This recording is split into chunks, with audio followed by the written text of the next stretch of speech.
Episode 7, let's go. I can't believe we're at episode 7 already of the Football Fun Factory podcast. We're incredibly grateful for your support so far and really hope you're enjoying listening or watching to our podcast. Today, we are going to be talking about children playing up or down in age groups. This is something that's seen as a great development tool in professional football academies as a way of offering different physical challenges to the children within them. When a child is particularly small for their age, of course there would be benefits of playing down with children of a similar size to have more opportunity in a technical sense.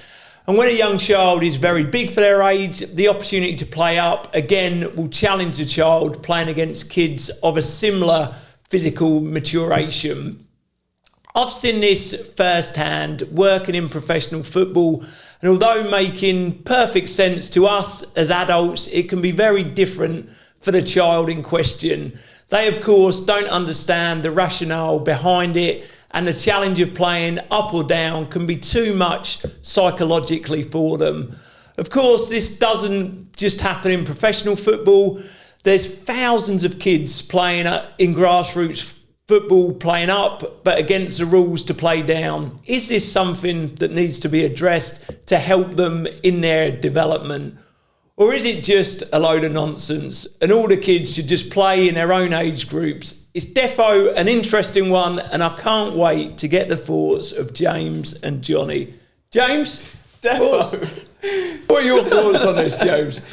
My thoughts are that I think you've hit the nail on the head. It's really difficult for children. I'm absolutely buzzing. It's difficult for children, defo, to understand, isn't it? I took an academy team where we then dropped the child down an age group, and it's such a kick in the teeth for a child. I think it's a really difficult message to get across.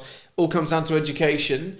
I guess what I was toying with as you were talking was whether actually it's possible for a child. Obviously, we know how hard it is to get through an academy anyway to become a professional footballer, but if it's possible to then drop down an age group, the argument is, actually, it could be a small technical player and actually they really benefit from that for 6 months, and then they go on to really excel because of that and all those things. But the likelihood is that it probably won't, because they probably need to be the best player in their own age group to actually exceed. So, yeah, I'm not too sure really how I feel. I think I've got mixed feelings. John, what are you thinking? I'm all for it. Oh, okay. 100%. Yeah, I think it's really good. I think you get I'm all about variety with my coaching. I think that's what children need in their journey, not only as young footballers and young players, but also as young people. And I think variety is the spice of life? Is that spice of life? There you go. Very good. So I think children playing up and down age groups, getting different sort of challenges, getting loads of success. So even if you are sort of a top performer within your own age group, going down and then suddenly like getting loads and loads of success, I think is good, and just keep mixing it up. And as long as there's thought and a plan behind it, but yeah, I'm all for it. Great stuff. Okay, let's put the subject on trial. I've got a judge's outfit on. You've guessed it. We're back to Chaddy's Court. We're going to put whether children should play up or down in youth football on trial. I've got two contrasting views here. One for Johnny, one for James. Thanks, and mate. they are going to argue in the court their point. Johnny, do you want to read out your point? Yes. So to support the development of young players, coaches should be able to decide whether a child plays up or down an age group. There are many benefits to this, and more professional footballers will develop through this method. Thank you very much. James? Children should play strictly within their own age group to avoid an unfair advantage to either side. Allowing children to play up or down ruins the game for both grassroots football and the academy level. Very passionate. Absolutely. Okay, Johnny, I'm going to ask you to deliver an opening statement. James, you're going to have the opportunity to question Johnny on his statement. Obviously, youth football is all about development, trying to develop these children to grow as individuals, to grow as footballers and improve their skills. And I think the variety that you get from children playing up and down is really key to help their development. As I mentioned earlier on, in my sort of when we were talking previously, I mentioned around a child that is maybe a defender, they are really successful in their age group that they play within. When they play further forward, they struggle a little bit. So actually moving them down an age group and letting them play up front in the age group below, where they might then get some success, they'll start to develop these different skills and have a completely different experience. So I think for me, variety is key in youth development, both as people and as players. And I think playing up and down age groups and having fluidity through that is key. Strong start. James, do you want to question him? Yeah, very strong start. I agree with elements of his statement in that there's some real benefits to children playing up and down. I think there's definite advantages. I think there's also a number of drawbacks just in terms of that's reliant on the coach. So I think that, as we've discussed before in previous podcasts, there's a number of different challenges around different coaches and parents and how they react to certain things. And I think there's a real challenge then where around if there's a coach that's particularly focused on winning, that was one of the topics we talked about recently, then actually playing a child down an age group to then go and win a game, or a parent getting particularly upset because they don't quite understand the situation of why their child's playing down an age group if we're doing that for technical reasons. So I think there's a number of challenges where, yes, it could well be that there's some advantage, but I think there's a few disadvantages to it as well. How do you feel about how the coach or parents could impact that? I think it comes down to communication. I think and probably forward planning. So I think if you communicate with parents, keep them fully in the loop, explain to them that's your ethos, that's your philosophy at the start of the season, and the reasons behind moving children up and down. And I think forward planning. So what I used to do when I was taking a team in academy football is you used to have a chart, and for each player would rank how they found that game, and if they'd had loads of green games, as we called it at the time, loads of easy games where they were finding it too easy, what we then do is plan in for the next 6-week block where they then go and play up an age group and have some more physical challenges or some more technical challenges. So I think as long as there is thought behind it, there is forward planning and open communication, then I think you overcome any of those challenges. Just on that, obviously your experience within academy football, stepping away from academy football into grassroots football, is this something that can happen because of the age groups, how they are separated? I know a child can play up in grassroots football, but are they allowed to play down because of the rules in place by the various leagues? Good question, Luke. Thanks very much. Thank you. Really appreciate your support. I'm not actually 100% sure within grassroots football if you're allowed to play down. I think from your opening statement you alluded to the fact that they're not allowed to play down an age group. If anyone's listening in can provide clarity on that, that'd be much appreciated. I'll definitely get on Google after this, but if it's not, it absolutely should be, in my opinion, because I think it's... But then with I think that's a real challenge. That would be a huge challenge in terms of talking about the coaches that want to win games and you'd play a whole team. I think but then there's surely rules around that. So if it were... Once again, I think it comes down to forward planning. So I think if it's right for this 6-week block, and you're only allowed to do a certain number of children potentially that go up and down an age group. So I think my real challenge with this and my big question would be, sounds like as an academy coach, as a professional football coach, it's your profession, you totally understand the development needs of all of the children that you're coaching. It sounds like you had a really meticulous way of doing it and a brilliant way of educating the parents to get the best possible outcome. I think that probably you get the best possible outcome 90% of the time, because I no doubt there would still be some parents that then still was like, why is my child playing down an age group? You've educated them, you've told them, you've explained the reasons why. Yep. I've no doubt, I don't even need to ask the question yes or no. No doubt that sometimes the parents were like, still didn't get it. And there's part of me that probably understands that a little bit, because put yourself in the shoes of that parent and that child as well. And then in addition to that, you're taking then a professional football coach and you're scaling that right back to a parent volunteer, may have football coaching qualifications, may not, may have experience, may not. Then we're opening that up to the masses. I think that's where it becomes a real problem. What do you think, John? I guess give it a medal, Luke. It's quite hard for me to almost put myself in that mindset, because throughout my journey, my coaching journey, there was so much thought and plan that went into that. Obviously, working at a professional football club, we'd have all day gearing up to the session in the evening. We'd do a lot on PMA, we'd do a lot of planning and a lot of sort of forecasting and stuff like that to put in place the best plan and the best development for each individual child. So I get it with a coach that is also works at a bank, quickly leaves the bank to get to the session in the evening. They've got a tough fixture on the weekend. Can I chuck them down an age group? And I guess the way to try and caveat that would be that like forward planning, like I mentioned, and maybe they've got to submit something for 6 weeks in advance. So what you're trying to say, people that work in a bank are only interested in winning the game at the weekend? You can't have other professions.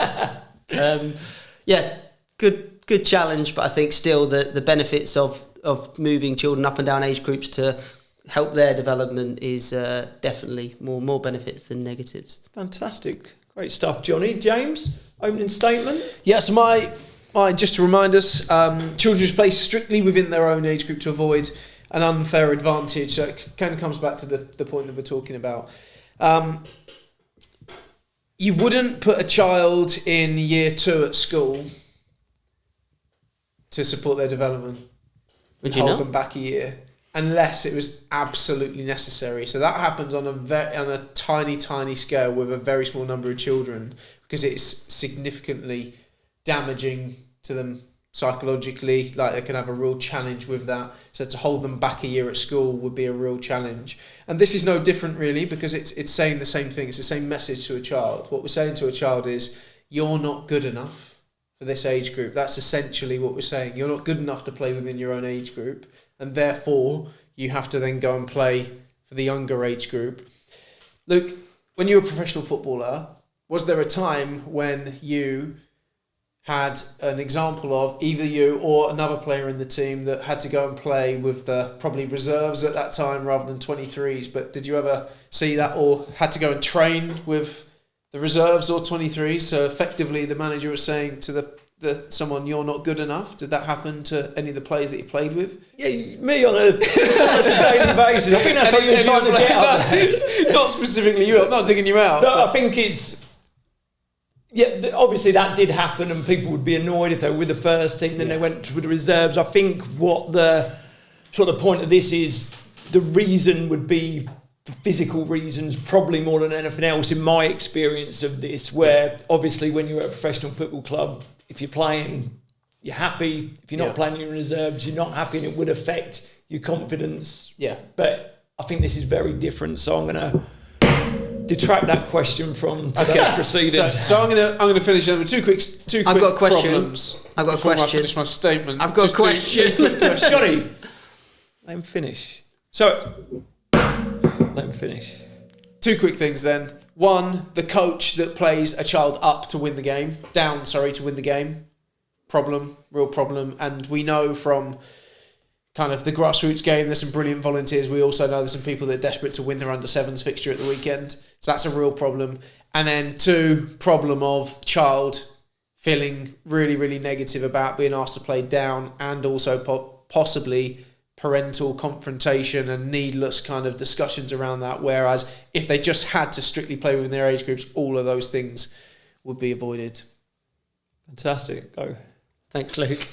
Just linking it back into what you said about holding a child back a year. Obviously, that doesn't happen loads in schools. There may be a few occasions where that needs to happen, and is sort of, once again, for the best interest in that child's development. I think what does happen in schools a lot, our children are given different levels of difficulty within their work, and that's what I see moving children up and down in age groups as the same as, where they struggle at this subject, they struggle at doing this at the moment, they're going through a tough period, so actually they need to experience some success, or they need to find an appropriate challenge to their level of ability at the time.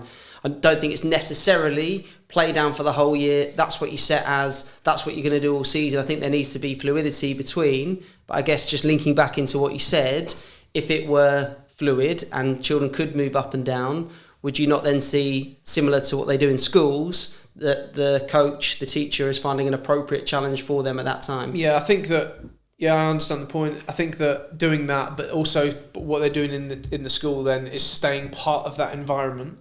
So I think the difference is that actually being moved out of one team, effectively, age group, into another team is psychologically potentially damaging for the child, whereas what they do is the more gentle approach and actually saying, here's your work, and it may be that the child doesn't actually know or doesn't understand that actually the child over there is doing something completely different. So they're tailoring the approach to it, but they're looking after the child psychologically. So I think that the school example is kind of a good one. Nice. All done? Yeah. Anyone got anything else to say before I make my decision? Nope, happy with my points. Well, I'm going to make a decision here that I think might shock a few people, and I'm going to give the medal to James. The rationale behind that is... Objection. Because it's got to be all for one. It's got to be all or nothing, hasn't it? And I think with particularly the vast majority of children play grassroots football, and I think it has to be, for your argument to win, children have to be allowed to play down in that for physical reasons. But I don't think that would ever be possible to police. So, James? Wonderful. Thank you, Luke. Congratulations. Cheers. Interesting stuff, guys. So let's have a more serious conversation about children playing up or down. Johnny, you were very passionate. It looked like you believed your statement. Is it something that you believe in strongly? Yeah, I do. That's for the first time ever, I think, in the Chatty School, I actually got a statement that I do genuinely believe. So I think, obviously, there are challenges around it. And probably just to almost caveat myself and challenge myself is... When I was in academy football, there was one child that really struggled with sort of the emotional side of things when they moved down in age groups. They didn't enjoy it. They lost their sort of enjoyment for it. They were such a ball of energy in how they were. And then when they went down an age group, they actually saw it as almost like a punishment. Obviously, tried to then spend time explaining it to the child, explain to the parents, but still sort of didn't get through to them, and they couldn't oversee the fact that they'd been moved down an age group and others within their age group haven't. So what we then try to do is put in place some easier fixtures for them at times and give them success in other ways. I appreciate that isn't always possible for grassroots clubs to do that. So I do see the challenges with it, and quite rightly, some of the points that you raised in your argument, JC, I think there are potential challenges with it, but for me, I think it just has to be done for the getting the best out of that child and best for their development. I get that completely, but the reason why you're wearing the Premier League winners medal now, I've seen it done loads and loads of times working within an academy, and I probably see it not work successfully more than I've seen it work successfully. I think that ages where it happens are real times of psychological change within a child when they're going through their growth spurt. It's usually the 12, 13, 14, where some children are incredibly developed, they might play up, others are underdeveloped and they might play down. Both ways, it's not been successful. It's been where the more physically mature child will play up, not get the success and lose a lot of confidence where they had a huge amount of confidence getting loads of success in their own age group. And for the less physically matured playing down, it's just like you said at the start, a bit of a kick in the teeth. And I understand the reasoning completely, but I think the psychological outcomes are so much more important than physical outcomes. And I think that's where we get mixed up a little bit, and it doesn't always bear fruit, or in my experience, hasn't bear fruit doing that. Yeah, when I think back to when I first heard the topic of the podcast today, I thought back to a particular child in a team that I coached. I actually had probably only, I think, 2 seasons where I coached in the academy, because in my coaching journey, I actually decided to step back into the kind of mass participation programs. I really enjoyed coaching a group of 10 or 12 children, but actually the opportunity to coach thousands of children or oversee a program that coached thousands of children really pushed my buttons, and sort of reluctantly stepped away from academy football. But I remember one particular child who was continually playing with the younger age group, and this was actually, I think it was like an under 10s age group, and he was dropped into the under 9s.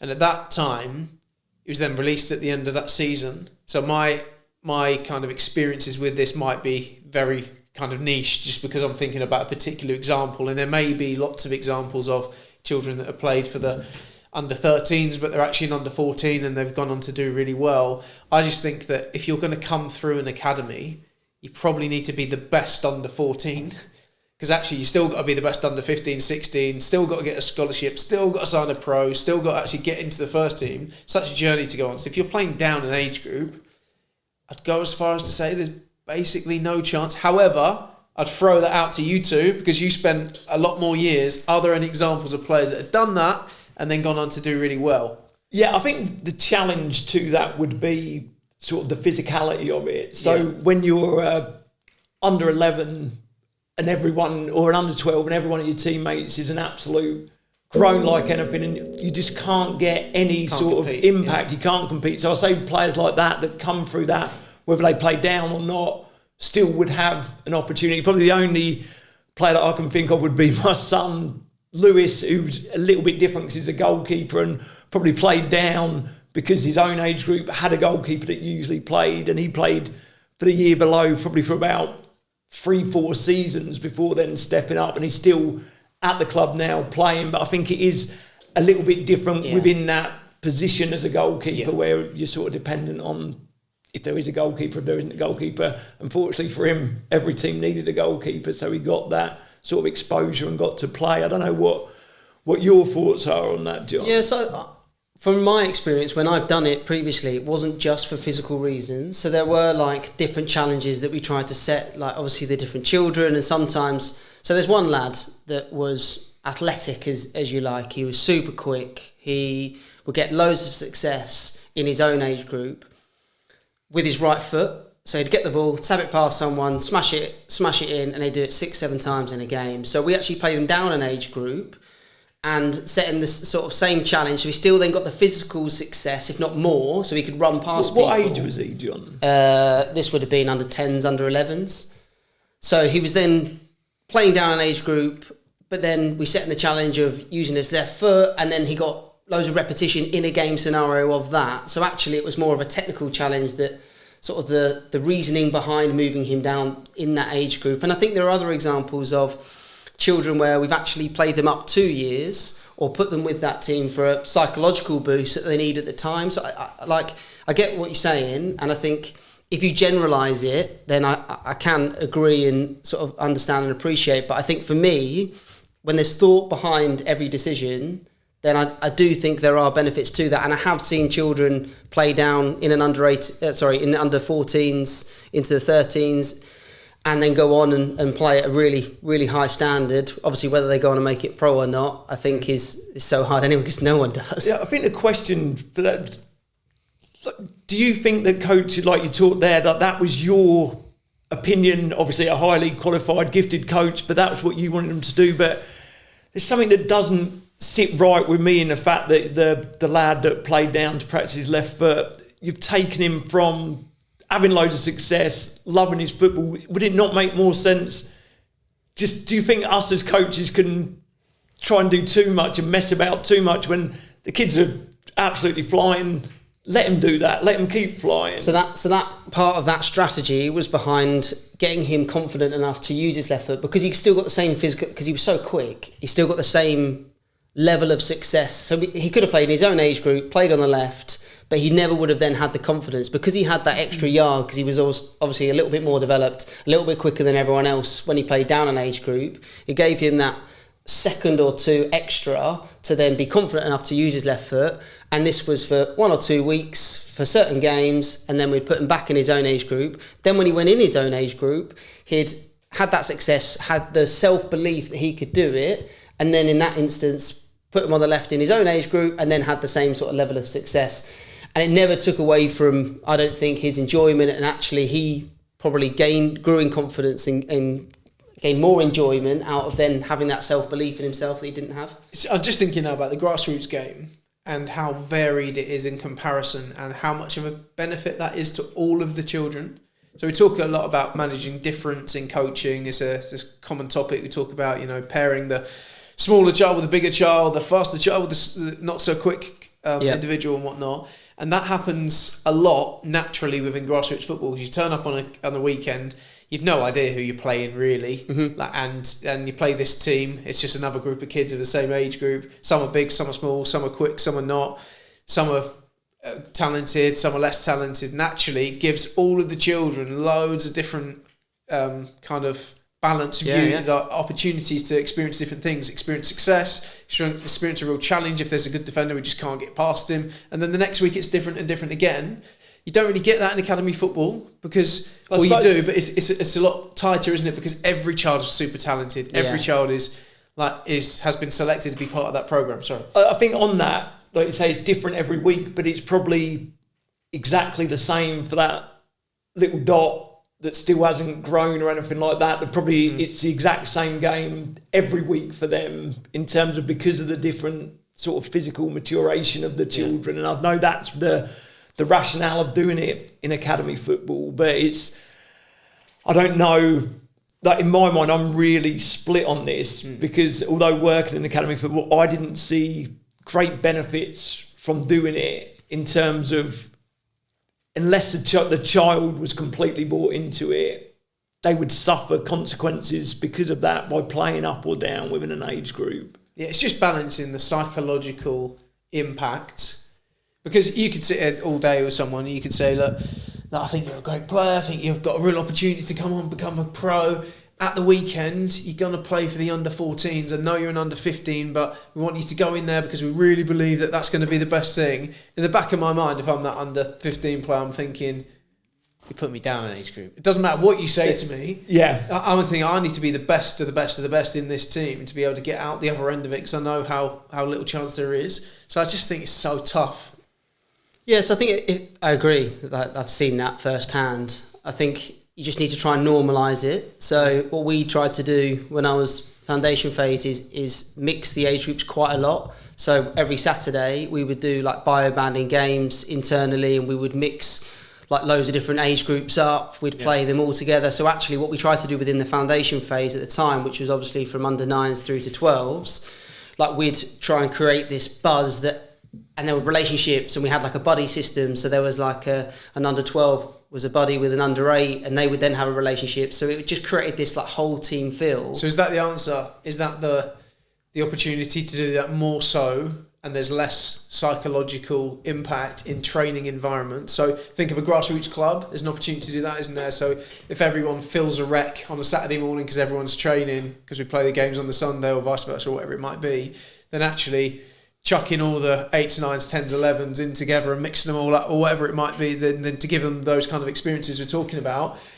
If you're in training and you're playing up or down, it doesn't really bother you. Whereas if that's the game at the weekend, there's a psychological challenge to overcome. No, I think that is it. Like what you say there was brilliant. What you've done there in terms of getting them outcomes that way. I think it is more the fixtures where it becomes a challenge, particularly when they're going back to their peers and saying, I'm not playing with you this week, I'm playing with a younger age group. And it is really hard as a child to do that. I think in grassroots football, it's different, isn't it? It's very social. It's about playing football with your mates, enjoying yourself, where if you told a under 14 lad that he was playing down in the under 13s, he probably just wouldn't want to play football a lot of the time because the reason he plays is a lot of the time very different that children play within academies. Yeah. So to sum up then, let's each give what we would do if we were creating the rules, because I think it'd be really interesting. I think there's a chance it might be even 3 different opinions. John? So I would be all for it.